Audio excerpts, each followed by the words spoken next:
Por que há no território brasileiro tantos nomes de lugares terminados em P, como Iguape, Jacuípe, Maragogipe, Maranguape, Paripe, Jaguaripe, Cotegipe e até o nome de estado, Sergipe?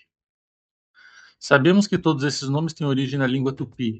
O tupi foi a língua falada por toda a costa do território brasileiro em 1500 e, mais tarde, foi levado para o interior pela ação dos bandeirantes, pela ação de missionários que visavam a conversão dos indígenas. Por essa razão, não há estado brasileiro que não tenha nomes tupis na sua geografia. Curitiba, Cuiabá, Itanhaém, Iguaçu, Araçatuba, Paraíba e muitos outros. Mas entre os nomes tupis há aqueles que pertencem à categoria dos nomes com P, que já mencionamos. E muitos nomes com B também, como Capibaribe, nome de um rio, Camaragibe, nome de um grande município de Pernambuco, Peruíbe, município de São Paulo, Jaguaribe, etc. O que explicaria o fenômeno? Basicamente, o P naquela língua é uma posposição locativa. Primeiro de tudo, o que seria uma posposição? Sabemos que em português nós temos a classe das preposições, como em, para, com e assim por diante. Elas são preposições porque vêm antes do termo ao qual elas estão associadas, como no exemplo de falo com Maria. No sintagma preposicional com Maria, a preposição com vem antes. Dito de outro modo, o núcleo do sintagma preposicional está à esquerda e seu complemento à direita.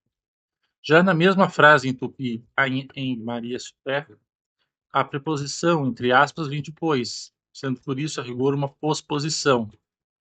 Ao contrário do super, o P está no grupo das posposições átonas, ou seja, esse P ele nunca leva acento tônico.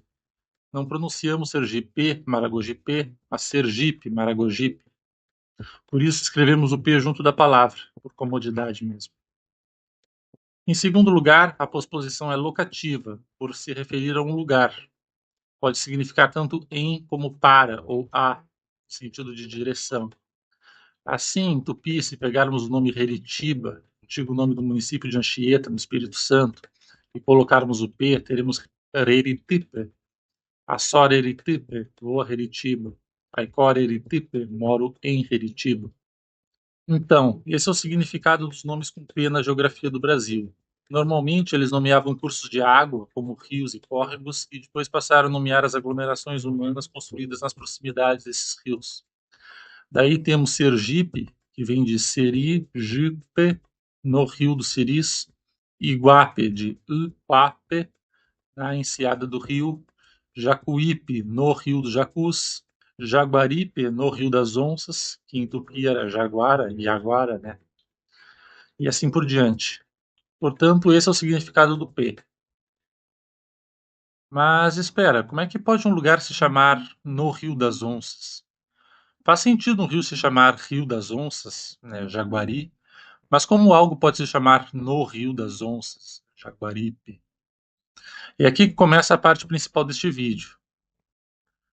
Tudo começa com o padre tupinólogo Antônio Lemos Barbosa, nascido em Minas Gerais em 1910 e falecido no Rio de Janeiro em 1970. No ano de 1956, o estudioso da língua tupi publica o seu curso de tupi antigo. Nele, Barbosa afirma basicamente que os nomes tupis com a posposição P teriam sido dados, erroneamente pelos colonizadores.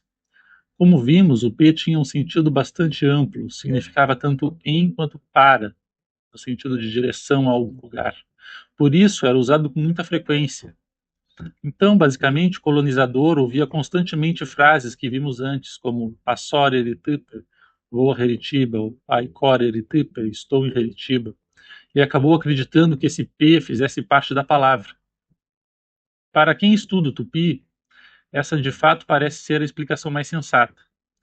De fato, ela parece explicar a ocorrência de muitos nomes no Brasil com e sem o P, como Jacuí, em Minas Gerais, e Jacuípe, na Bahia, Paraty, no Rio de Janeiro, e Paratibe, em Pernambuco, Maragogi, em Alagoas, e Maragogipe, na Bahia. Talvez o nome do município de Maragogipe entre os tupis fosse apenas Maragogi.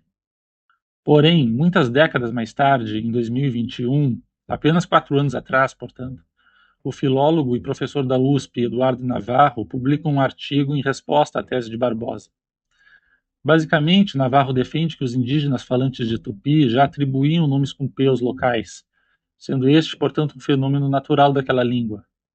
Ele argumenta que os primeiros viajantes que chegaram ao Brasil no século XVI já encontraram nomes com P. Bom exemplo disso é Hans Staden, famoso viajante alemão que, nessa época, bem no início da colonização do Brasil, foi capturado e feito prisioneiro pelos tupinambás em Bertioga, no litoral do atual estado de São Paulo. Os tupinambás eram inimigos dos portugueses e, portanto, viviam em relativo isolamento em relação ao sistema colonial. Por essa razão, o tupi que eles falavam não teria nenhuma ou quase nenhuma influência do colonizador europeu. Ao retornar à Alemanha, Staden publicou um relato de sua viagem, a Wahrhaftige Historia, em alemão significa história verídica, publicado em 1557. Lá, nesse livro, encontramos nomes como Maiembipe, nome dado pelos tupinambás à atual ilha de São Sebastião, no litoral de São Paulo. O nome Maiembipe não sobreviveu aos dias de hoje, mas percebe-se claramente que os indígenas já nomeavam a localidade com P, como podemos ver neste trecho em que Staden diz que ele e os tupinambás que o capturaram acamparam em frente a uma ilha chamada de São Sebastião pelos portugueses e de Maiembipe pelos selvagens. Ou seja, o nome com P não poderia ter sido dado pelos colonizadores. Outro argumento em favor dessa hipótese é que nomes desse tipo são relativamente comuns no continente americano. Conforme mostra Navarro, no oeste da Argentina, na região histórica do Cuyo, há nomes de lugares como Huentata, Canota, Mosmota, entre outros. Nesses nomes, que têm todos origem na língua Huarpe, o tá ao final é o sufixo locativo, bem semelhante ao P do Tupi. A mesma classe de topônimos pode ser encontrada no México. Na língua náhuatl, encontramos nomes como Tepec, que significa no monte ou na montanha. Este nome é derivado de Tepec, que significa morro, montanha. O sufixo "c", acrescido a este substantivo, cumpre uma função locativa. Navarro conclui então que os nomes com P refletiam o fenômeno do tupi antigo. O fato de esses nomes estarem principalmente no litoral, onde, como dito no começo do vídeo, era a região em que o tupi era falado em 1500, vem para reforçar essa tese. Neste mapa, há uma amostra das localidades que levam a posposição P no nome. A grande maioria delas se encontra no litoral, que é justamente onde o tupi era falado. Certamente há algumas mais para o interior, como da Bahia, mas essas são, em sua maioria, nomes modernos, nomes que foram atribuídos a localidades recentemente e que, portanto, não provêm diretamente do tupi antigo. Por fim, para concluir, vale mencionar que os nomes com P, de acordo com a tese de Navarro, seriam muito antigos. Ora, se os indígenas já nomeavam lugares com P, isso significa que muitos desses nomes existiam antes mesmo da chegada dos europeus, como é muito provavelmente o caso de Maiembipe, que vimos antes. Assim, esses nomes são patrimônio imaterial a ser preservado agora e no futuro, pois são nomes dados pelos primeiros moradores do litoral, a saber, os povos originários que lá habitavam antes mesmo de 1500.